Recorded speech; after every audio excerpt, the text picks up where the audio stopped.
YouTube? Cool.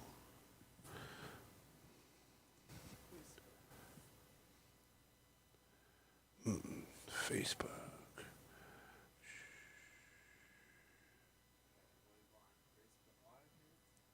Yeah, let's see if it.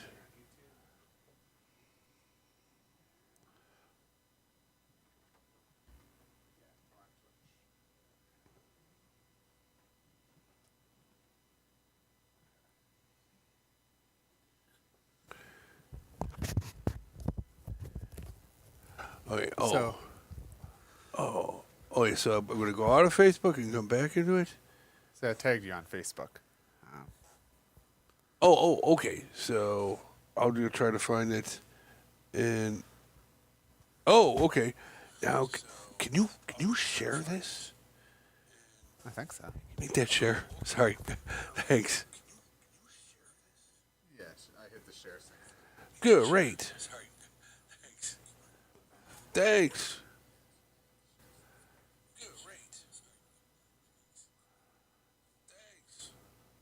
Hey, all right. So, right now, in my mind, we're sharing. Yes, this is the pre-show, but there should be a button on there. I think that says, does one say clock or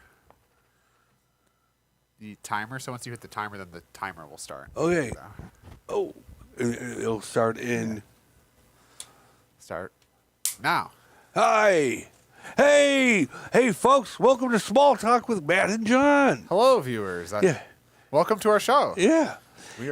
We're here today, and we reverse seats, so it's confusing for both of us. Yeah, we're pushing the bounds of innovation because we're also engineering our show at the same time. So we're on autopilot here. Yeah, and Matt has been engineering himself, been figuring out, helping out. I'm a Think Richard? Twice Radio intern. Yeah. I'm working to be a junior engineer next. I admire that. I mean, that's like I've been coming here years, and I've been a schlub. I just haven't learned that much. Yeah. Well, now you're the actual producer now. Yes, that's right. You have the power. I'm just a plebeian here. That's at right. your mercy. Aha, yes. So what are we going to be talking about today? There's all sorts of great stuff we could talk about today. But I was going to think, I've been thinking of epic failures that people have made. There's a lot. I think we all make failures. And I was actually just listening to a video by Kobe Bryant. He didn't subscribe to the idea of failures. He just kind of said that a failure is just a learning opportunity. Ah, that's great. Yeah, That's just Kobe. That's his opinion. So I think failures. I don't know. I'm interested to hear what your giant failures are. Well, I'm thinking more of like epic failures, like in terms of national countries, like dumb things that countries have done. Because I do kind of feel our country's headed towards something like that right now. Yeah. I know I don't want to get too political about what's going on now, but I think as somebody, right, as someone that's, a young adult or an adult at this point, just kind of realizing, too, how some of the decisions that were made 50 years, 70 years ago are, like, impacting us now. yeah. Really, because, we're on this course now, but I think a lot of, there's a lot of things that were before my lifetime, before your lifetime that were made, and those are rippling there. But I guess that's kind of optimistic because also it's like, okay, well, what could we be doing today that will impact 70 years from now? Maybe there's things we could be doing. I know one thing we did. Prohibition was a big failure. And the funny thing is, that was like, they were pushing for that forever. Yeah. Like, they thought, it was like up there with abolition. Like, they thought, if we just get rid of alcohol, we're just going to become, I don't know. It just seemed kind of successful in that they just almost immediately pivoted. I mean, it was a few years, but in the long scheme of things, they kind of implemented and then immediately revoked it. And I'm curious they didn't try to start at a smaller scale, like maybe try it in one county or one state first before they revoked it. But That's a good point. Yeah, I think marijuana is very similar today of like kind of the prohibition of marijuana. Because I know in New York State, right, it's kind of we're in this weird thing where it's been legal for multiple years now, but still there's no shops anywhere. Yeah. And you can't really, it's not easily accessible, but it has been on the black market for generations now. Yeah. I remember I visited Seattle in like 2015 and they already had stores open there. So it's just kind of crazy how long it takes to get things or actually implement things. Through a government. So. Yeah. So, hey, who's there? Nick's World. Nick's World. Hey. Believe it or not, Number 920. Did y'all know that Little Einstein's a show I used to watch as a kid? Used famous art and classical music to make an episode stand out as elements. Cool. Yeah. I wonder what Einstein. I think Richard was telling me a story about how I think it was Mozart just observed his sister's piano lessons and never said anything, and then he just said, "Hey, Dad, I composed this this I don't know this piece," and he's like, "Oh yeah, sure, kid." And then Mozart just got up to the piano and just started letting it rip. I think that's every human's fantasy that they're a secret piano expert because they go up to the piano and they're like, well, I don't think, right? We're not all piano experts, but I think we all have our own dispositions and unique perspectives. Yeah.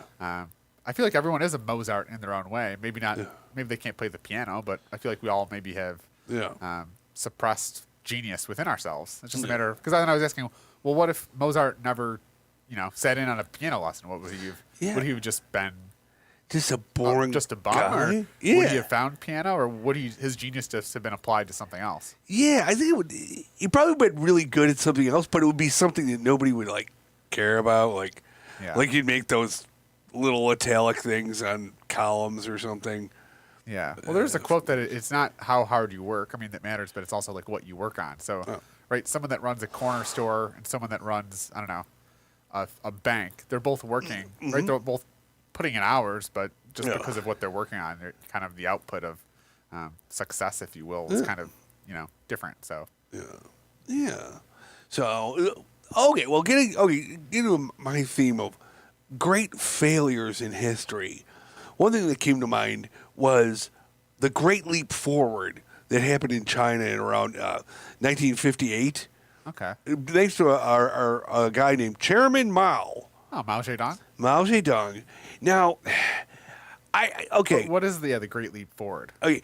Basically, the Communists came to power, and actually, there'd been years of war and also different famines and natural disasters, and finally the communists got in power, and actually China had a little bit of pride. They did pretty good in Korea, so they weren't getting stepped on anymore. And honestly, in the beginning, the communists did pretty good because coming from you're a peasant, just starving and doing peasant stuff.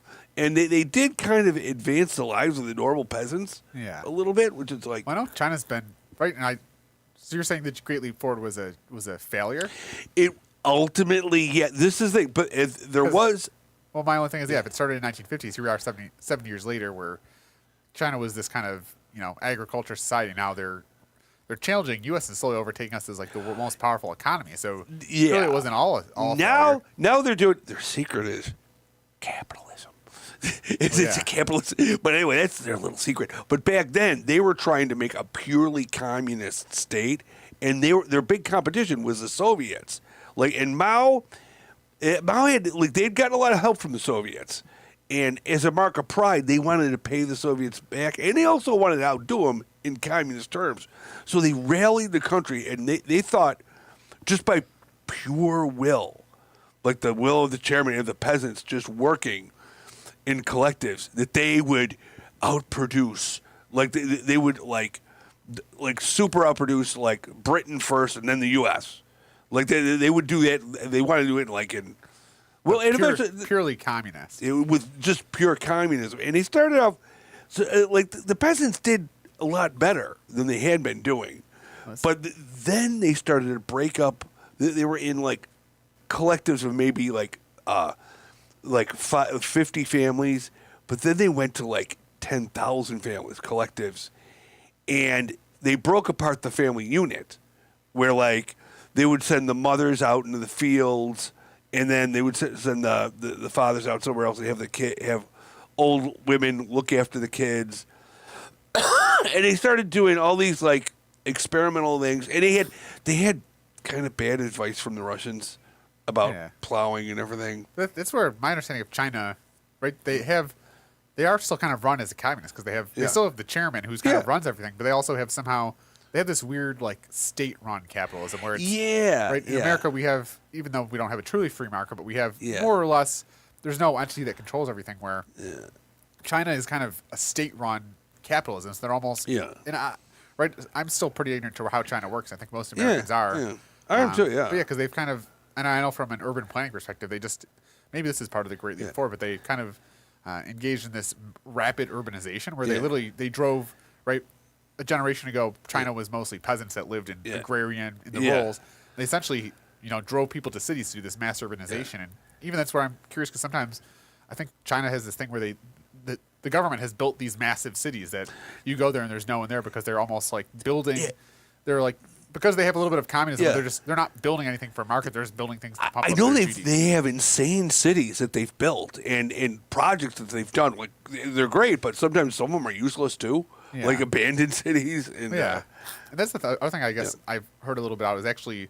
I mean, we're facing this global demographic cliff where kind of our population is rapidly aging, but China is kind of they're in this similar situation because they had that one child policy where families were only allowed to have one policy, and then most of those I don't know how it worked. Did most couples just have they just if they had a daughter they either put up for adoption or put it in a dumpster somewhere and just so you have this society where first the government telling families to you can only have one child is pretty crazy, and then the fact that those families were then prioritizing males, which led into this demographic cliff. Because that's one of the things I think that I've heard from demographers of, we think China's this massive power, and they are big. They have population, but they're rapidly kind of going to have this decreasing population.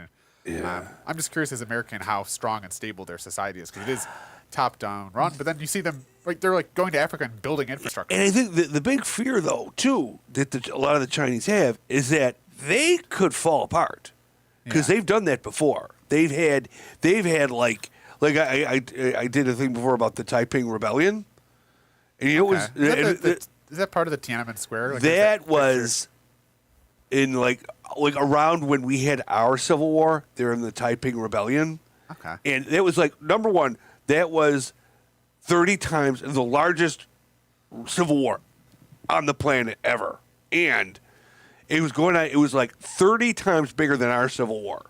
During our Civil War, our Civil War is that's the bloodiest war in American history. Imagine if in our Civil War everybody died, and then some Canadians died and Mexicans came and died, and they all died, and that was the epic size of the Taiping Rebellion. And you know what was going on during that? Other rebellions in other parts of China, and the thing is. That rebellion it lost. And but anyway, so there is a fear in Chinese why they're so centrally controlled of them falling into warlords and then becoming the weak man of the world, China was described as a sick man. Yeah. But anyway, it's interesting because you just realize the reason communism is never really when you have this centrally planned society where there's one thing or one entity that controls everything. Yeah. Really a more decentralized society where there's all kind of you have strength and diversity. The fact that the market isn't. I don't know. You just wonder how much of a. It's almost like a sinkhole. I think I wouldn't totally put. I am very anti-communist, but I think at certain times you need it at certain parts of a country's development, especially when you're all peasants. Yeah. And that was a great thing, but that led to Chairman Mao had this idea, we're going to have a great leap forward. His idea was in 7 years, they would just push it to beyond craziness. So he came up with and before that idea happened, they had this thing called a policy of having 100 blooming flowers, which meant they let intellectuals critique the government and Chairman Mao, and they came out and to all give different ideas, and there were plenty of critiques of Chairman Mao and things were going on. This is the thing. They originally said, go ahead, do that. Then they changed their mind. Yeah. So those people who were hey, Chairman Mao, remove this thing, they ended up getting thrown out into the gulag, so after that, nobody criticized Chairman Mao. Everyone was Chairman Mao, I say Chairman Meow. Yeah, because we were. Even the war in Ukraine, it's crazy how when you see the Russian, they're just kind of just seeing how somebody in control is just This is probably the same as history. You just have someone running it. They're just really okay with just throwing as many bodies as possible into the meat grinder, just because of this national. You're all because you consider yourself this is better for the national pride or the national. And also, I think identity. Being surrounded by yes men is not good. No, which is Chairman Mao, and also like Chairman Mao, he would tour around the country to the different communes, and everybody would like kind of cheat, and they would scrub their numbers like we're producing so much grain, and they would like make fake grain and stuff wherever you went. That's why I was too young right when the Soviet Union collapsed, but I'm always interested in like, what was that like? I think it's pretty fairly known that like most of the people within the society knew that it was collapsing before it collapsed. But yeah, it's just crazy. You had this, right? It was the rival of the United States, and all of a sudden it wasn't. It just kind of collapsed in the matter of a year. So it's kind of similar to, I think that's the problem with yes man or central control of everything is okay until it's not. And then there's no kind of gradual decline. It's just a very sudden. Like, we've been like a coyote who goes out over the cliff, and he suddenly realizes, hey, there's no cliff underneath me. I think Russian culture, and I know even Eastern European culture, they have like jokes about the Communist Day because it wasn't. I don't think it surprised anyone. Everyone was pretty aware that the state was collapsing or it wasn't efficient. So it kind of makes me wonder. What would that be like to live in like the 10 years before the Soviet Union collapsed? Because there's normal people just living there that were experiencing the fall of their government. Yeah, Nick's rolled over here. He's still talking about Little Einstein's theme song. Oh, okay. Yeah, it's pretty good. Yeah, symphonies. That's ultimately the government is kind of a symphony of bureaucrats in a way. Yeah. So look at all these like Chinese peasants and all like they're having a great time here. They're leaping forward. I will say the communists make great propaganda. Oh, they did. Yeah, because they have very right. It's the very idealized. It's like the perfect ideal of what they're trying to inflict on the masses. Yeah. So that's one picture of what they were doing, and the thing is though, what are they doing there? Does that guy have a? He looks like he's got a he's like a Zeus figure. With he's got like a trident. Yeah, he's a tractor, and one thing they wanted to double up on stuff. So one of the ideas that Chairman Mao had was think about this: have your farm. But after farming, you know what you do? In your backyard, you have your own kiln, and you can make metal in your backyard. So the peasants started like, okay, Chairman, they wanted to outproduce the West with metal. So you had all these like private little at-home furnaces where they basically they decimated like the forests and started making crappy steel. And what they would do is they also took all of their tools and like they would melt them down in a piece of metal. They would like throw it in there into their pig iron to make more quotas. So meanwhile, they're farming and they're trying to do steel at the same time, which ultimately after a while they would have no weapons. So that was one of the bad ideas. And that's the problem I think with right. I think the Chinese society was very agrarian and agriculture, and within a generation, you force people into urban centers to be factory workers. And I think you're seeing a lot in the U.S. Right, a couple generations ago, the most common occupation of an American was a farmer, and now here we are, a couple generations later, and nobody farms. So it's almost like this weird way of right, and even before that, right, but in all of human history, the major occupation of human beings has been farming, or even before we had farms, but hunter-gathering. Whereas now we're in this weird blip in history where the main use of most people in society is not, contributing to food. So it's almost like this weird thing of... we're industrialists, like... Yeah. And J.D. Vance, he had a good quote on it, right? I don't want to get too political, but he was kind of summing up, and I'll kind of sum it up here, but he was talking about how... kind of like the neoliberals or the globalists of the U.S. economy, right? Their whole vision of this global order would be, right, the U.S. would manufacture or export manufacturing to third world countries like China, for example, and the U.S. would maintain its role as like the innovator or the designers and essentially outsource to other countries to do cheap labor, cheap manufacturing. Yeah. And that all kind of made sense, and I think that's the world we've existed in, right, where Americans have benefited.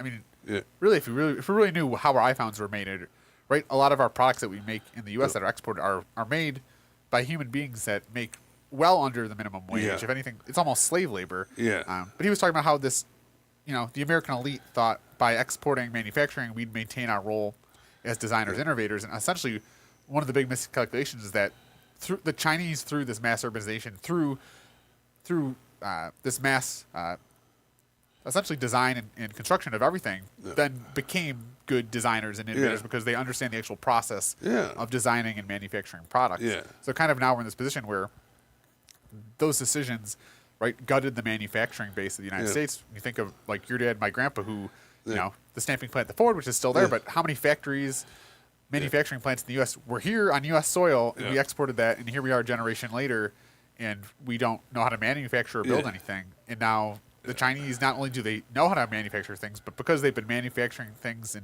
plants, they now understand actually how to design things better than us. So it's kind of the scary point of the economy of we're so now it's getting scary with the Chinese. Like now they know a little bit better. But one of the disadvantages back in the day also is he had Chairman Mao with his dumb ideas, and here was one of the dumber ideas he had was, but it sounds like a good idea. It's like it was called eliminate the 4 pests, and here you have like flies, mosquitoes, rats, and this is the thing, sparrows. This is the thing. I don't have anything against sparrows, but I think they saw him eating little rice seeds or something. Yeah. And they were like, let's kill all the sparrows. Now, did these 4 pests, did they represent something like, did rats like represent like opponents of Mao? Not necessarily. Oh, maybe. Who knows? Because he didn't literally mean we need to kill the rats and sparrows. No, he did. He meant because they would kill the crops and the crops. Like, and I think I could see mosquitoes and flies, and rats. But the thing is, with sparrows, what they discovered, like a scientist, they checked the stomach of sparrows. And like they might have some seeds, but they also ate locusts and they ate insects and things that would go after the crops. But these maniacs didn't really think that through too much. So like they would go out and the peasants would be rewarded. You would get a special if you killed a crap load of sparrows, which is kind of really weird, But it does seem a way if you had mass control of society that you would order people to kill rats and sparrows and flies, because ultimately these things that human beings consider pests are actually provide a lot of functional roles in society. They found out the hard way that because there were then locusts like just came and ate the crops, and they had to actually import sparrows from the Soviet Union, and so that was a big thing. And also, so while they were starving, basically that led to the Great Famine, where like anywhere from 14 million to 40 million, depending on who you talk to, people died. Interesting. And this is another thing about something about famines too. Every famine I heard, like since like the 15, like since the Middle Ages, it's been created by humans. Humans doing something epically stupid, or like in Ireland, in Ireland we were producing, the Irish were producing enough food for themselves, but the English were taking that and exporting it for money. Chairman Mao was doing the same thing because he's a maniac. He was exporting it to the Soviet Union, into the like Poland and the other like Soviet bloc countries, part to show, to show off, to pay off his debts, because he wanted to pay off his debts and to kind of show off too. But meanwhile, that's why I get scared too. When just when you're talking about man-made famines, just thinking that potentially we might be approaching this famine just through the mass of people that no longer know how to farm or grow food, and through kind of the industrial farming system, which has prioritized like monoculture, or just kind of clearing large plots of land and like degrading the soil, also that you can maximize your harvest. Especially a lot of food we export from other countries too, so I kind of get nervous. We saw a little bit in COVID, but just that kind of made me realize how kind of vulnerable our food system is. At a mass level. That's why I subscribe for people getting their own backyard chickens, especially now that eggs are up. I was just talking to a lady at work who has chickens. Yeah. And my niece, your cousin, has chickens. God bless her. Yeah, I think it's good to have chickens. Yeah, I actually fantasize about having chickens. I do too. And I did try last summer to have chickens, and I had a dozen chickens. But you had dogs too, right? Yeah, the chickens and dogs didn't get along Yeah. as anticipated. Yeah.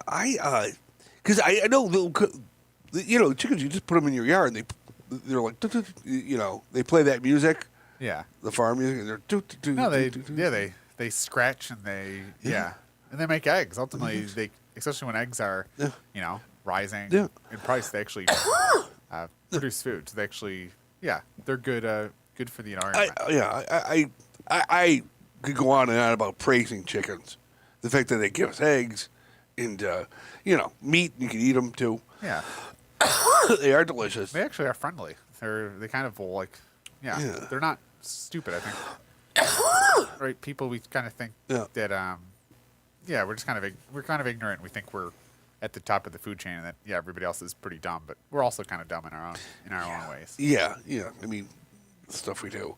So so anyway, the Great Leap Forward, that sums up to me like just a horrible policy that eventually, I guess, nobody wanted to criticize him for it. Eventually, one of his, I think his name was Pong, a general, a guy who was like, he actually fought in Korea. He was a general. He beat up our guys, and he did criticize Chairman Mao, which really did screw him up. He suffered for that because it was, So eventually, though, Chairman Mao was forced out. And they did, in retrospect, go back and how did he go out?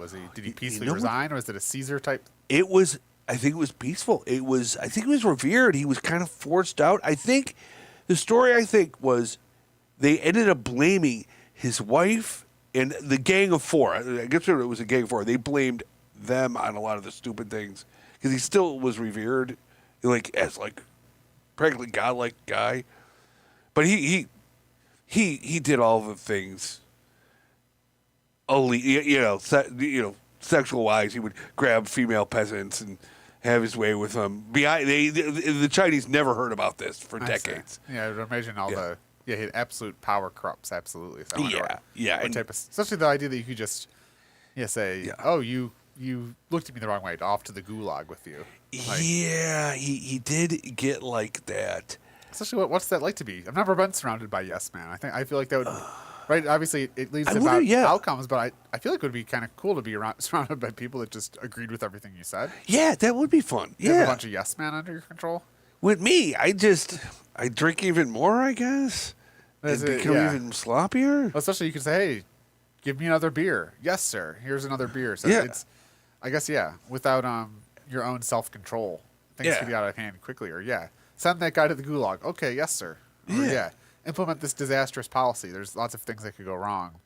Yeah. Because, I think ultimately that's a lot of critiques of, Putin or Mao. The issue is that when you're trying to essentially plan an economy, you need nearly perfect information. When you're surrounded by yes men, you're not getting good information because everyone around you just tells you what you want to hear.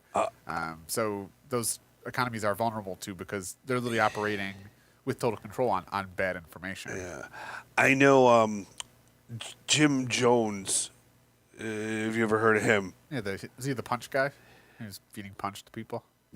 Basically, he was a bizarre guy. He was another guy who was like, on the one hand, this is the creepy thing about him is he was good.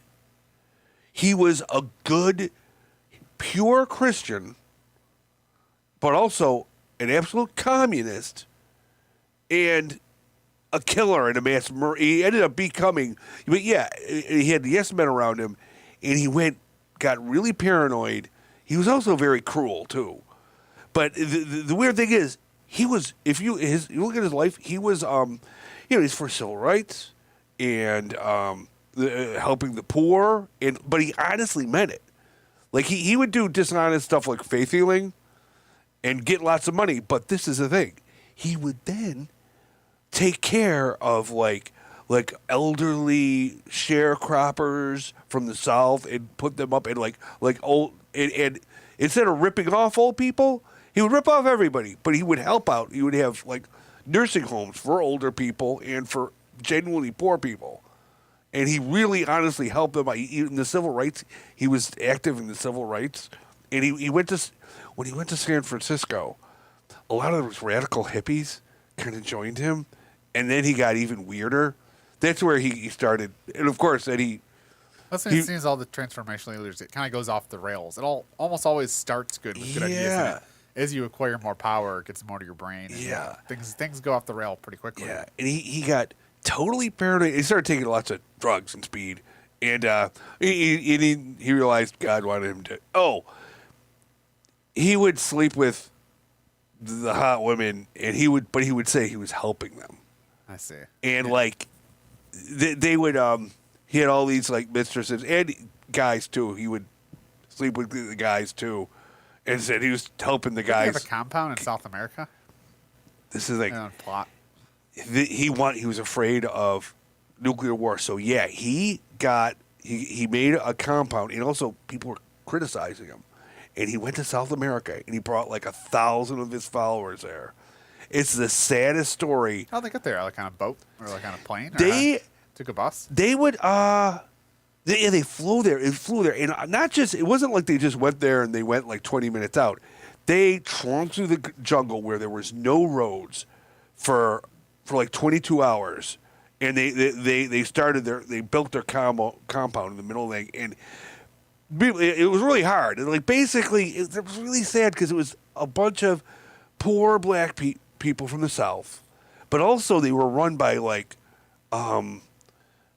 white liberal types were kind of running saviors. it, and white saviors, and of course there's a lot of like you could see people like farming farming like doing plantation stuff, but also he would be on the bulwark. He would be doing ranting like for 12 hours at night, doing his we'll have to his play preaching? Creepy preaching about and he kept telling him the CIA is going to come and try to kill us all. You know, we have to try to do. And he trained them to do ritual suicide because he would do dry runs, like I poisoned everyone, prepare to die, and then they'd all hug and go and and he would test them. He'd be watching them to see who was holy, and they would say, that was only a joke, but you have to. He was training them to do this. I see. So the whole punch drinking didn't happen just one time. It was kind of he slowly led them. He slowly learned them into it, and he did. He got doctors, and they measured it, and they were like, and eventually there was a congressman. The only congressman ever killed, believe it or not, was this concerned congressman because they heard stuff like was going on there, and that some people wanted to leave. There's children disputes. So this congressman went there, and they took a film crew. I urge you, watch it on YouTube. It's because they're filming them, and it was great. It actually, the people were having the people in the cult were having a good time, but half of them wanted to leave. But it'd be interesting. Yeah, the group psychology. I think there's been studies too about how people in groups they'll do things of. Yeah, it's just crazy how a lot of people aren't able to like. Right, and I guess if you're around 100 people and everybody thinks one way, you think another way, you start to question your own sanity. And the one commentary was really good. It was like, I could see why some of the people really liked it because like, there was like the one woman she was telling her story. She was there was a woman from the South, black lady. She was like a sharecropper. Like she would pick cotton. She was saying when she was growing up, she had like miscarriages while she was picking cotton, and like people in her neighborhood would get like a young man was castrated. She had to deal with all this prejudice and horrible. But she went to Jonestown, and it was heaven. You know, I think probably lure you in with promises and there's probably I think it's similar to sales, but there's definitely some sort of formula to get people. With that religion too. It was weird because he was 100% communist, but he used the religion, and he mixed the two. So it was but he really the real religion's a strong thing. Because I think there's a good philosopher. He talks about how religion is kind of I don't know if he call it like the collective unconscious, but the fact that religion is kind of an expression of humanity. So it's kind of we kind of think of religion as something external to human beings, but maybe religion is part of human beings. It's just kind of expressing. Because I don't know. Yeah, it's just interesting that kind of every society has their own religion. I think maybe even today you could make the argument that our society, capitalism in a way, is our religion, or it's kind of the unquestioned belief system. Yeah. Because I'm curious what will future human beings like. Yeah. Right. If I think we look at the pyramids and just look and be like, how were those built? What were they thinking? Yeah. Versus what will what will people look at us the same way? Like, why did they do that? Yeah. Yeah. I think it makes a question when you look at a lot of our industrial systems or just the amount of garbage we produce. Like, I don't know. People are gonna look at that and like, what were they doing? It kind of seems like an insane insanity. Yeah, it's just insane stuff. What about going to the moon? I think you were talking about wanting to go to the moon. Okay, so this is another thing. Okay. I remember years ago, I was at a video store, and I overheard the one young girl say, "Oh, when I grow up," and she was working at the store, "Oh, I'd love to go to Mars and help colonize Mars." And I told her, "No, it's a horrible idea. Don't do that." And this is the thing. Because of guys like Elon Musk saying that, putting the idea out there. Like, I know it's in our ideas that we might have to go and colonize someday. And I think, maybe someday when we get the technology. But right now, we should stay away from Mars because... I think... Okay, go ahead. Well, I think if we have to go to Mars, we can't put it off. We have to start setting that now. Like, I feel like... I do kind of wish our society had... Right, I think I idealize a little bit the JFK. We're going to the moon. I feel like having society giving it a direction of we're going to do this thing and we're all going to work together to do this thing that we've never done before.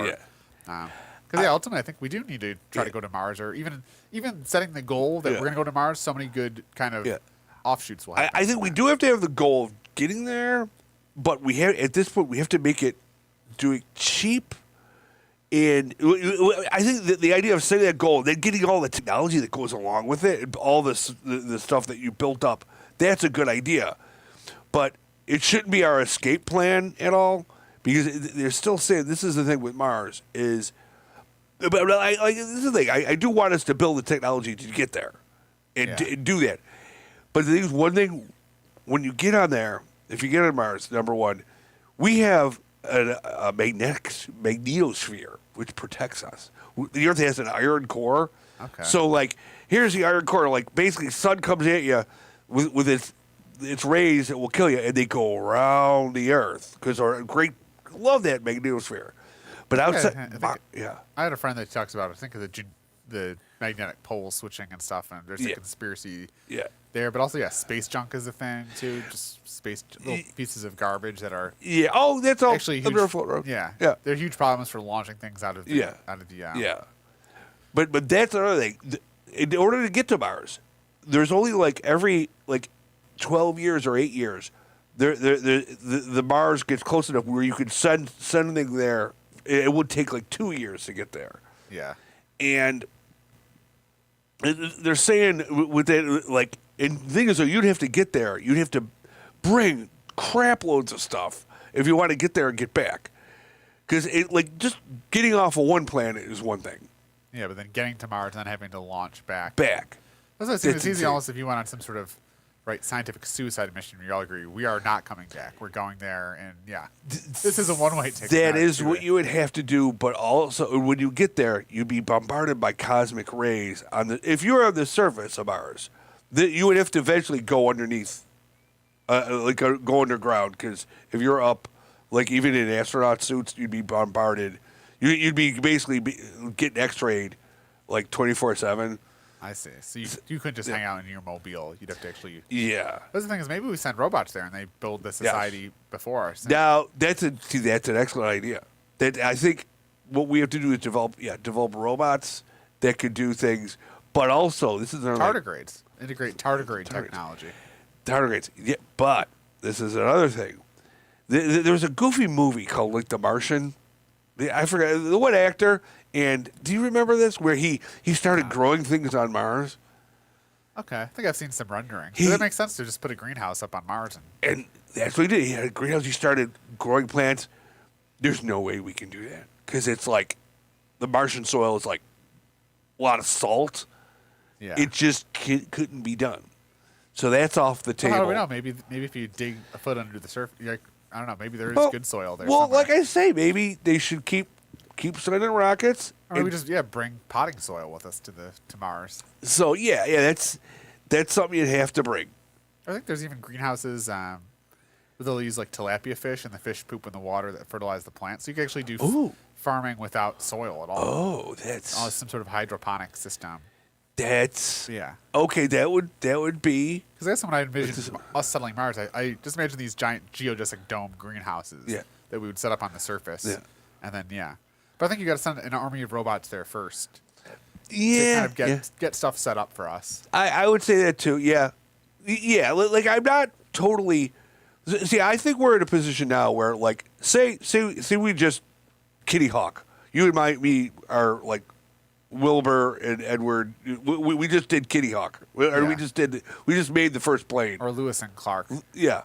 But say we then said, hey, let's go to and build an Antarctic base with our technology now. Like, we couldn't do it. But I think we have to develop our technology a lot more and then think about going to Mars and doing stuff. I think you kind of got to be doing both at the same time.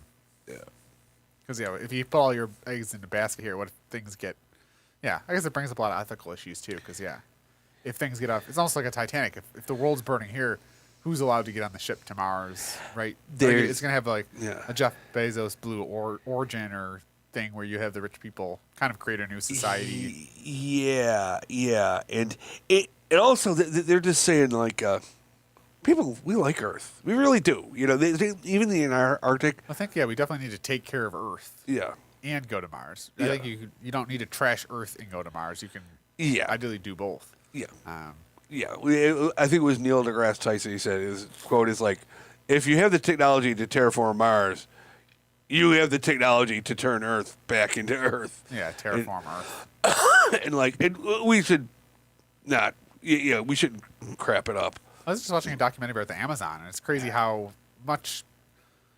Essentially, no one's really explored the Amazon because most of the wildlife lives in the canopy, and it's very hard to get up into the canopy because you either have to climb a tree, or I guess there's these scientists that they'll launch hot air balloons, then like put a giant net on top of the canopy and walk on it. But you can't really there's no one that scientists haven't been able to like sit up, chill, and do science for long periods of time because it's very hostile because you're up in a tree.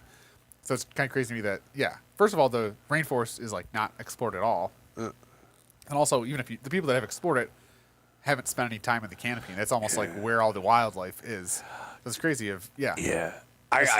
heard there's a lot of really cool, spiders up there, different species. I think Graham Hancock, he wrote some books that his theory is that perhaps the Amazon is like this terraformed. It's like the remnants of a previously terraformed civilization. So actually, maybe the Amazon is some sort of like permaculture grown forest that quickly like overgrew the society. Because if you think of the Columbus days, I mean, there's reports of these massive civilizations in Amazon. So maybe what if the disease came out, wiped out the civilization, and then this grown forest overtook the society, and there could be ruins in there and stuff that we don't even. Well, I know. Definitely from archaeology. They know there were Olmecs or different. There were. They could see from satellite outlines of cities. Yeah, like buried. I was thinking that now they can use lidar, so they can actually use lasers to like scan things and like find things without having a human being have to go find it themselves. But not just the Amazon. When you think of like the ocean, no one's been to the bottom of the ocean. So there's like actually, because I do feel disappointed that I feel like for Ethon's, men have had the opportunity that if you don't like your situation where you are, you can just get on a boat and go explore the new frontier. But we've kind of explored where we've mapped all of the Earth, but there's all these crevices that have yet to be explored.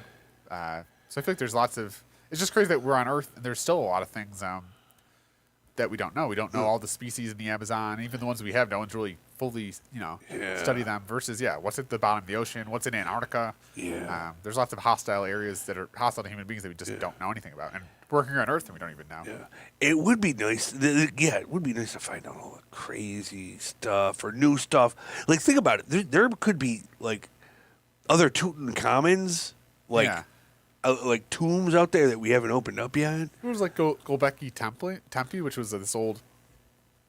Essentially, it was this buried hill, and some farmer found a rock, and then started digging, and then all of a sudden, these archaeologists find this buried civilization that was like thousands of years older than our previously known old civilization. So it's like, wait, that was just a hill, and now it's this. Yeah. So it's just crazy it just seems like perhaps maybe, and even think of the pyramids. That's something I've like constantly amazed at. Is like, what was going on there? How I think there's some theories too that the pyramids perhaps go back, right?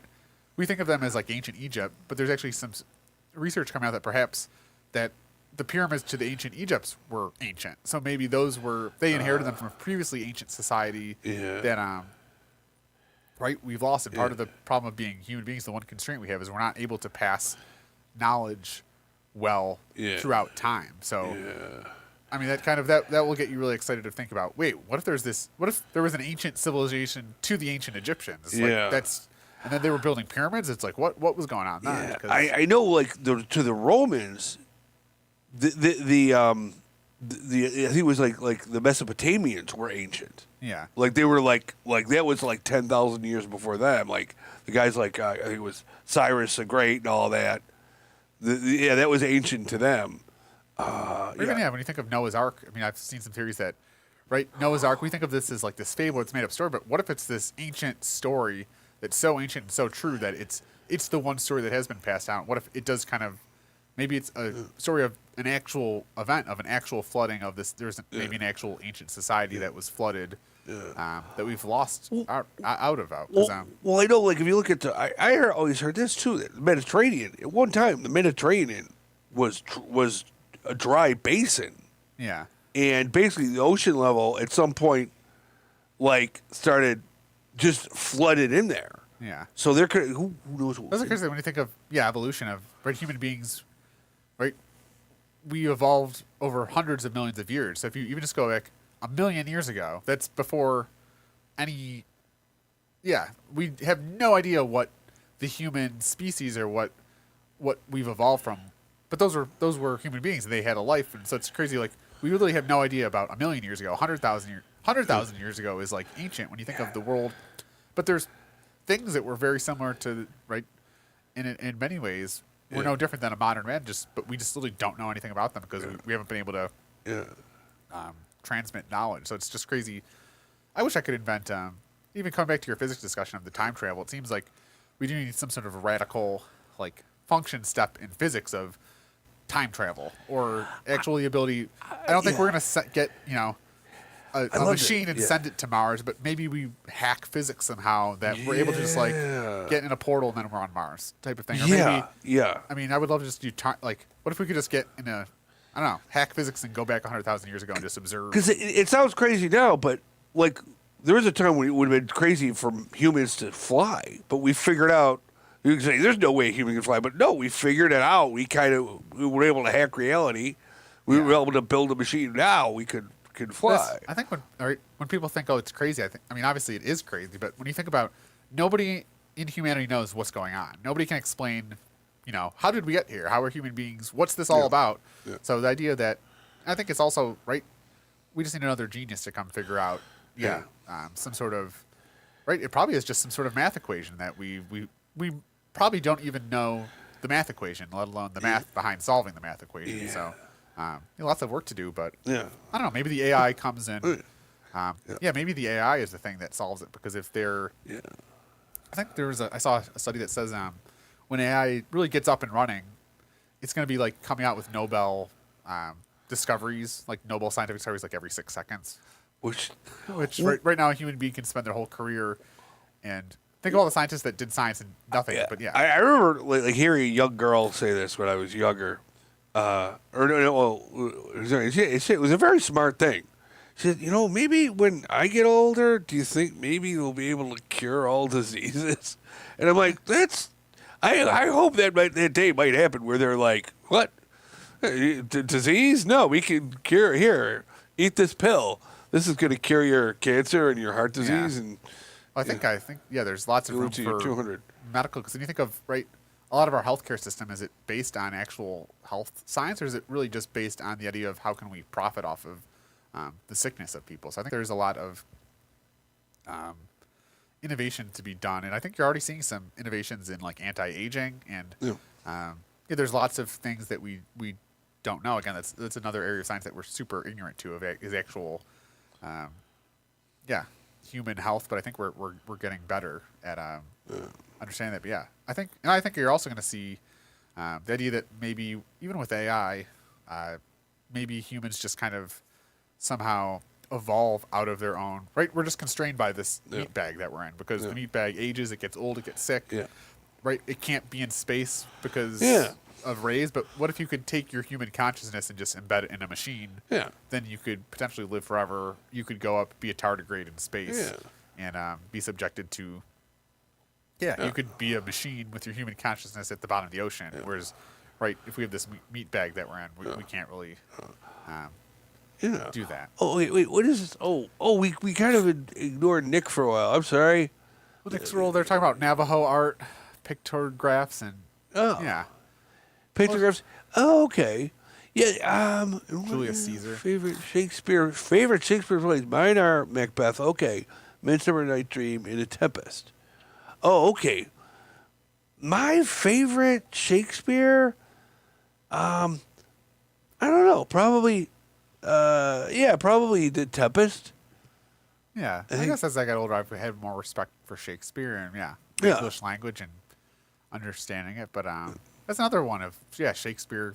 Just I don't know, how many other Shakespeares were there that we don't know about? That's the fun thing. Think about that. How much has been lost? Like in Roman times, were there people doing plays who were just as, were there other English people who like, oh, do you remember that guy? Like, did you ever write that down? Like, no. There's actual artists that were, now they are considered like all-time great artists, but they literally died being unknown. So it's crazy that you literally had people who were geniuses and were geniuses.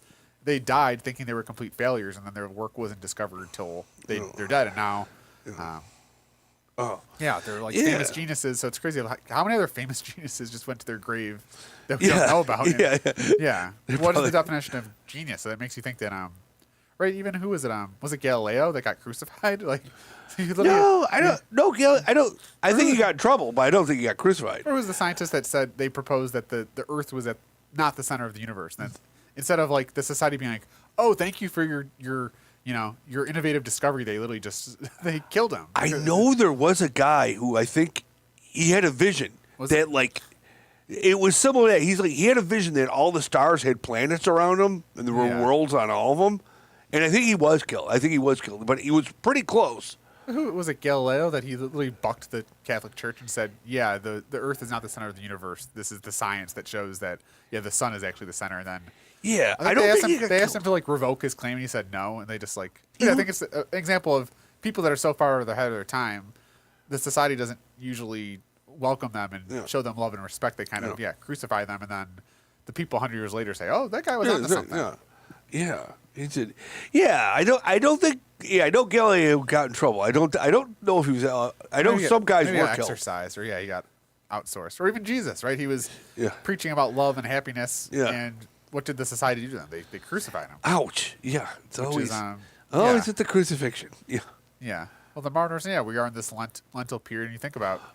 Even Jesus, right? We're 2,000 years later after he died, and this one person's thoughts and ideas. Ripple through time, and now it's like so embedded in the Western society that it's pretty impactful. So, but good old Jesus. I do believe there was a historic Jesus at some point. I know I've heard the theory of like, oh no, the Romans made it up, which is like, why? And it would be the worst person to make up. To like have a state religion. I heard that theory. Like a lot of the disciples, like a lot of the New Testament, right? Wasn't like a lot of the actual Bible was written like 70 years after Jesus died. So you make you wonder of like what was lost in translation, right? Because if me or you passed away a week later, people would be like, "What did Matt say that one time? What did John say that time?" But let alone, 70 years ago, you're kind of piecing together thoughts and ideas and that would be interesting. That's where it would be interesting to go back in a time machine and say, oh, this is what actually happened, and oh my God, this turned into this, and this turned into that, and this is how they were really like, Yeah. I think now, especially with the decline of the Catholic Church, right? I think society's right for some sort of new innovative religion that maybe we could propose. We could take right. We could take the philosophies and the learnings from you know, and kind of well together some sort of religion. Yeah. I don't know. It would be it would be nice, but because you can't really take the religion, right? I think religion kind of helps humans deal with ultimately the issue is that nobody knows what's going on.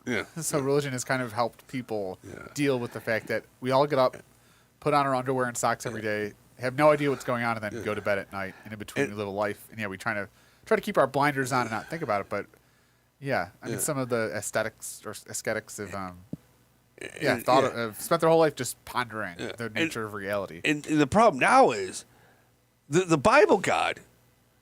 We actually realize now the world's a lot vaster than even they thought the Bible was. The universe is far vaster and more infinite than like in the Bible. We're like, oh, this all happened in 7 days. And this all happened like... But even now, it's so funny that our modern science, that we're so pompous that we know everything. Yeah. Our theory is there was a big bang. And then, this just happened. And it's bang, yeah. And it's, I think, even the funny thing with, like, dark energy, science will just give this term, which is like, 70% of the universe, we just have literally no idea what it is. So we'll just call it dark energy. But really, we have no understanding what it is. And, there's just some sort of math equation.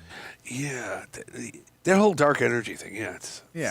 But it comforts us because it's like we understand that it's dark energy, but we probe a little bit and you realize no one knows what's going on. That's why I'm hopeful of. We are still so ignorant. Maybe there's so much more for us to learn that our way of life and society could be better just through new discoveries. We're really just scratching the surface of universal knowledge. I am kind of rooting for AI to help us out, but like I think it was last week we said it could be a nightmare, but I think we're at this point of there's definitely a dystopian future that I think we're all worried about. There's definitely a Black Mirror future, but I think AI could have a lot of positive impacts because there's lots of ways. There's lots of things. The fact that it can ingest all the knowledge in the world and kind of ultimately, I think my hope for AI is that human beings and AI can kind of be partners. Humans can provide a lot of creativity and innovation and creative thought, and then the AI can do a lot of the rudimentary, redundant, or even just be this knowledge base. Ultimately, I think it's a tool, and I'm hopeful that who knows? It also could be AI could be developed by Mao Zedong or by the Facebook and Google titans to subjugate humanity. Because I know I was listening to an AI thinker that says right in the future you might actually have humans working for AI. So your employer could just be this AI bot that is organizing human beings by forming Delaware LLCs and shipping orders there, and you could actually have an AI that could be orchestrating human beings, and you could actually have humans that work for an AI. Because I think we also think of so there's definitely a future where AIs are running the people, not the people running the AIs. It's all sorts of. I would recommend the series Love. I think it's Love, Death, and Robots. Okay. Have you ever seen that on Netflix? Nah. Everyone out there, watch that because it deals with stuff like AI and the technology, and and also there's that. There's also a series called Black Mirror, which is really good. But we kind of are in a Black Mirror because especially when you think of everything now is through a phone. Everything you apply for a job, it's through a phone. You want to go on a date, it's through a phone. You want to call your grandma, it's through a phone. So almost all of society, all the functions of society, you want to make a bank deposit, it's on your phone. So everything, whole society is being forced through a screen. So it's kind of the screen or the technology is this forcing function of lots of things that aren't meant to be on a phone are now being put through a phone. Because I know when I was unemployed and I was looking for jobs, I mean, it's such a hopeless job market. So it's especially as an applicant, knowing that my application is just the employer is using an AI to screen out candidates. Okay, well, I can also use an AI to write my application. So Yeah. we have this weird set, humans trying to human hirings, and both are using AIs to screen agents out. Yeah, that is bizarre. Yeah. Yeah, there's lots of things that are like that. So now, art. I don't know. Interesting times. We're definitely. What's that quote? I think we're privileged to live in such an interesting time because it's definitely entertaining, Yeah. but there's all these other factors like, are we being as genuine? Are we meeting as many people? yeah. You know. Well, yeah, we're all more connected than ever, but we're also more divided than ever, and which Yeah. is kind of interesting. That's And true. I don't think we fully know the effects. Right. Yeah. The batch of teenagers that are growing up now, they're really the guinea pigs of what does it mean for human beings to grow up their entire lives with this technology that we have. Yeah. Really, we don't know the answer to that because it's the data set's still being formed. Craziness. Yeah. Yeah. We got about a minute here, so any parting thoughts? Any parting thoughts, folks? So, thanks for tuning in, Nick's Yeah. World, and Yeah, Nick. Wish we our could viewers. talk more to you. leave a comment, and I think let us know what future shows. I know, So I think we're developing your AI infringe idea. I know I might want to do some live coding. Maybe. Yeah. I'll do a show on that. But Yeah, I haven't heard back from them yet, but the artists and Okay. Yeah. Well, hopefully this show produced well because we're engineering our own show. So thank you everyone for tuning in. Yeah. And we're approaching the end. Yeah. Here. So Thanks, everybody. Yeah, I think it was a pretty good show. Yeah. we got 10 seconds here. Yeah. Greatly Forward, bad idea. Going to Mars. Going to Mars, bad idea. Dystopian futures. Dystopian future. Yeah. And then you can hit the fade to black.